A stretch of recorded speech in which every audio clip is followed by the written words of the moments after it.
అందరికీ నమస్కారాలు. నేను మీ నీలం శ్రీనివాస్. నేను గులకిష్టంపల్లె గ్రామ సర్పంచ్గా పోటీ చేస్తున్నాను. గులకిష్టంపల్లె ప్రజలు, బంగ్లపల్లి ప్రజలు నా కత్తెర గుర్తుపై ఓటేసి నన్ను భారీ మెజారిటీతో గెలిపించగలరని ప్రార్థన. 2017లో గులకిష్టంపల్లె బంగ్లపల్లె రోడ్డు గురించి మేము పోయి అడిగితే వాళ్ళు మాపై కేసు పెట్టి మమ్మల్ని జైలుకు పంపించిళ్ళు. గ్రామ అభివృద్ధికై కృషి చేస్తాను. ఏమేమి ఉన్నాయి సమస్యలు? మురికి కాలువలు ఒకటి ఉన్నది, కొన్ని సీసీ రోడ్లు ఉన్నాయి. అట్లనే బంగ్లపల్లి స్కూల్ నుండి రసూల్పల్లి వాగు వరకు అది బీటీ రోడ్డు కావాలి. పోవడానికి అడొక బ్రిడ్జి లేదు, ఆ బ్రిడ్జి కోసం కృషి చేస్తాను. ఇంకా అట్లనే ఇక్కడ బంగ్లపల్లి ట్రాన్స్ఫార్మర్ నుండి ఎర్రగుంట కట్ట వరకు ఒక బీటీ రోడ్ కోసం కృషి చేస్తాను.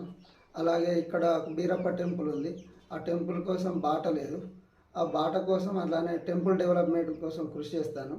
అక్కడ గులకిష్టంపల్లిలో హనుమాన్ టెంపుల్ ఉంది, హనుమాన్ టెంపుల్ డెవలప్మెంట్ కోసం కృషి చేస్తాను.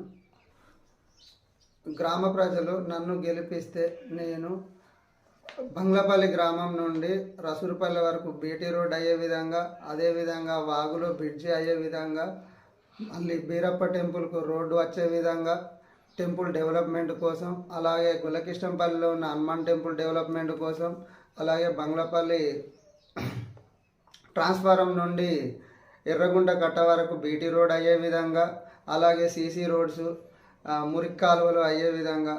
ముఖ్యమైన సమస్య ఏదంటే మాకు గ్రామ పంచాయతీ వచ్చి మినిమం 5 years అవుతుంది, అయినా కాడ నుంచి ఇంతవరకు మా ఊరికి బస్సు లేదు. అలాగే రేషన్ బియ్యం కోసం వేలేరుకు పోతున్నారు, నడిచిపోయి ఇబ్బంది పడుతున్నారు ప్రజలు. నేను గెలిచిన వెంటనే 10-15 రోజులనే ఈ సమస్య పరిష్కరిస్తానని గ్రామ ప్రజలకు విజ్ఞప్తి చేస్తున్నాను. గుల్లకిష్టంపల్లి బంగ్లపల్లి గ్రామ ప్రజలు నా కత్తెర గుర్తుపై ఓటేసి నన్ను భారీ మెజారిటీతో గెలిపిస్తారని ఆశిస్తున్నాను. ఇప్పుడు నేను ఇచ్చిన హామీలన్నీ ఎట్టి పరిస్థితుల్లో నెరవేరుస్తానని పల్లె ప్రజలకు మాటిస్తున్నాను.